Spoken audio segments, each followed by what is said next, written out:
For 135 years, Malaysia paid rent to a Filipino royal family. Then in 2013, armed men landed in Sabah, and 68 people died, all because of a contract signed in 1878. The Sultan of Sulu signed an agreement with British merchants that would become one of the most controversial land disputes in Southeast Asian history. The document transferred control of 73,000 square kilometers of territory in northern Borneo, an area larger than Sri Lanka, in exchange for 5,000 Malayan dollars per year. That payment continued for 135 years without interruption, until 2013, when Malaysia stopped paying, and the Sultan's heirs launched an armed incursion that left 68 people dead. This is the story of Sabah, the forgotten sultanate, and a rental agreement that refuses to die. To understand this dispute, we need to go back to the 15th century, when the Sulu Sultanate emerged as one of Southeast Asia's dominant maritime powers. At its height, the Sultanate controlled an archipelago stretching from Palawan through the Sulu Sea to the northeastern coast of Borneo and south to Sulawesi. This was not a minor kingdom. At its peak, the Sultanate governed over 900 islands and a population exceeding 500,000, making it one of the region's most significant political entities. The capital at Jolo became a major trading center, dealing in pearls, sea cucumbers, birds' nests, hardwoods, and unfortunately, slaves captured in raids throughout the region. The Sultanate's wealth and power came from its control of critical maritime trade routes connecting China, the Malay Peninsula, and the Spice Islands. What made the Sulu Sultanate particularly formidable was its resistance to Spanish colonial expansion.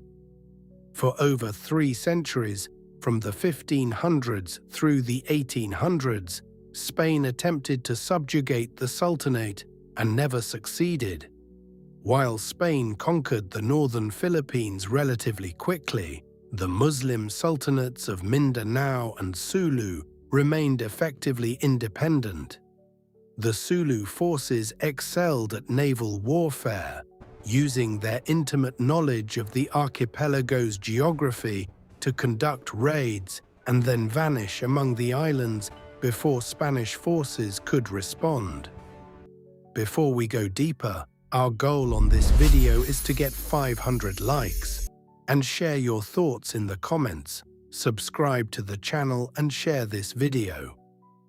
The Spanish termed these attacks Moro piracy, but from the Sultanate's perspective, this was defensive warfare against colonial encroachment. The Sultan maintained diplomatic relations with other regional powers, including formal treaties with Brunei and trading agreements with Dutch and British merchants, operating as a sovereign state recognized by other nations. In 1658, an event occurred that would have consequences echoing into the 21st century.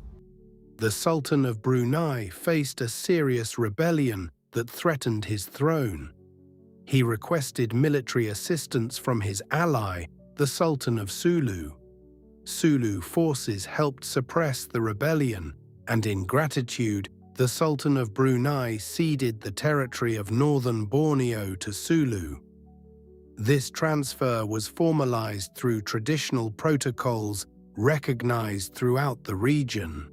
For the next 2 centuries, the Sulu Sultanate administered this territory directly.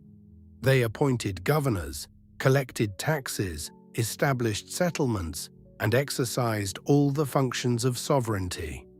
The region's abundant natural resources, strategic location, and productive coastline made it a valuable possession. Then, in 1878, representatives of the British North Borneo Company approached Sultan Jamal ul Azam with a business proposition. The company wanted to establish commercial plantations in northern Borneo and sought a formal arrangement to use the land. After negotiations, an agreement was reached. The company would pay the Sultan 5,000 Malayan dollars annually for the use of the territory. Here we encounter the crux of a dispute that remains unresolved nearly 150 years later. The contract was drafted in two languages, English and Tausug, the Sultan's language. The English version used the phrases grant and cede, which under British law typically indicated a permanent transfer of sovereignty. The Tausug version used the word pajak, which translates to lease or rent, indicating a temporary arrangement where ownership remains with the lessor. Was this a deliberate ambiguity or a genuine translation problem? We may never know with certainty. What we do know is that the British interpreted the agreement as a purchase, while the Sultan understood it as a rental arrangement. This fundamental disagreement over the nature of the transaction would lead to consequences neither party could have imagined. The British North Borneo Company began making annual payments in 1878, and they continued making those payments every single year. 1880, payment made. 1900, payment made. 1920, payment made. 1940, even during World War II and Japanese occupation, the obligation was acknowledged. 1960, payment made. In 1963, a significant political change occurred. The Federation of Malaysia was established, incorporating the former British territories in Borneo, including Sabah, the new name for North Borneo. Under the terms of Malaysian independence, the new government inherited all treaty obligations from the British colonial administration. This included the annual payment to the heirs of the Sultan of Sulu. Malaysia continued making the payment. 1964, payment made. 1970, payment made. 135 consecutive annual payments. Never missed, never late, never disputed. For over a century, every government that controlled this territory, whether British colonial administrators or the independent Malaysian state, acknowledged this financial obligation and fulfilled it. This raises an important legal question. If the 1878 agreement was truly a sale, a permanent cession of sovereignty, why would payments continue? When you purchase property, you don't continue paying the former owner indefinitely. The consistent payment of what all parties referred to as rent strongly suggests that the arrangement was understood, at least implicitly, as something other than a simple sale.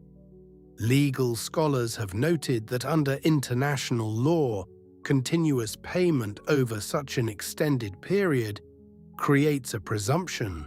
It suggests recognition of an ongoing obligation, possibly even acknowledgement of the other party's continuing interest in the property.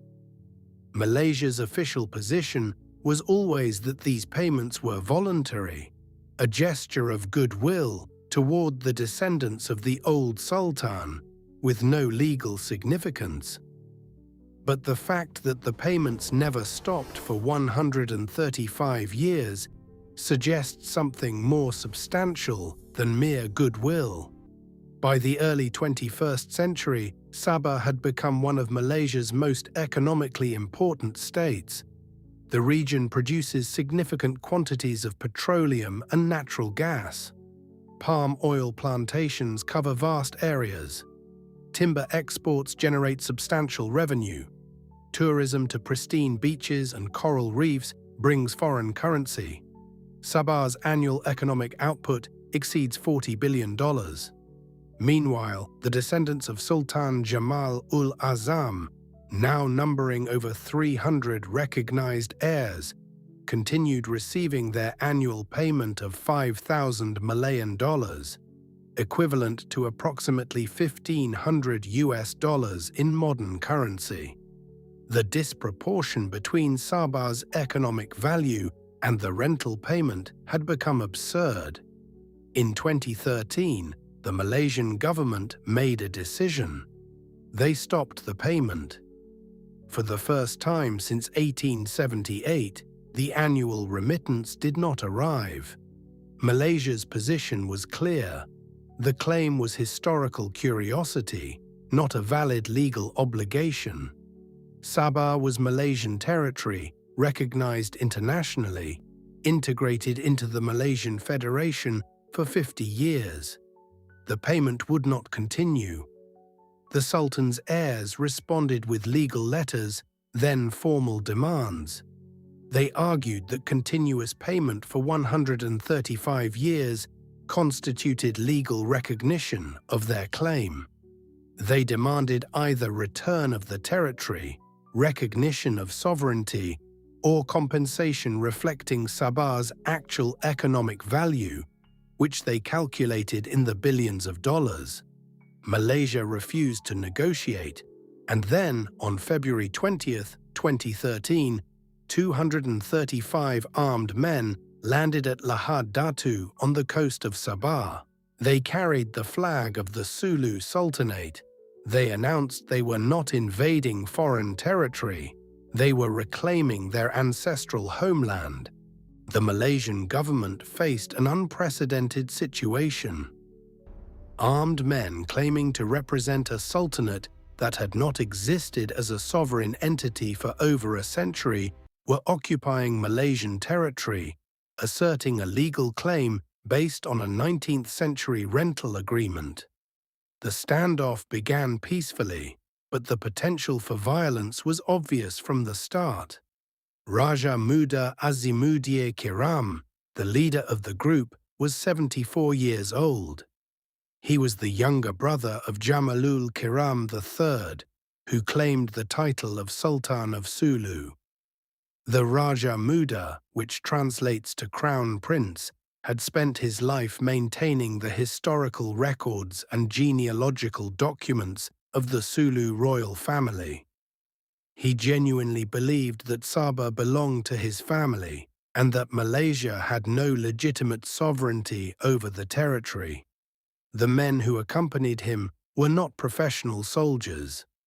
They were farmers, fishermen, and laborers from the southern Philippines, many from Tawi-Tawi and the Sulu archipelago. Some were motivated by loyalty to the royal family. Others believed they were participating in a righteous reclamation of stolen land. A few may have been drawn by promises of reward if the claim succeeded. So today, more than 145 years after that signature in 1878, the dispute is still alive. Courtrooms in Europe, diplomatic tension in Southeast Asia, billions of dollars in claims, and a question no one can fully bury. Was Sabah sold, or is Malaysia still paying rent on history?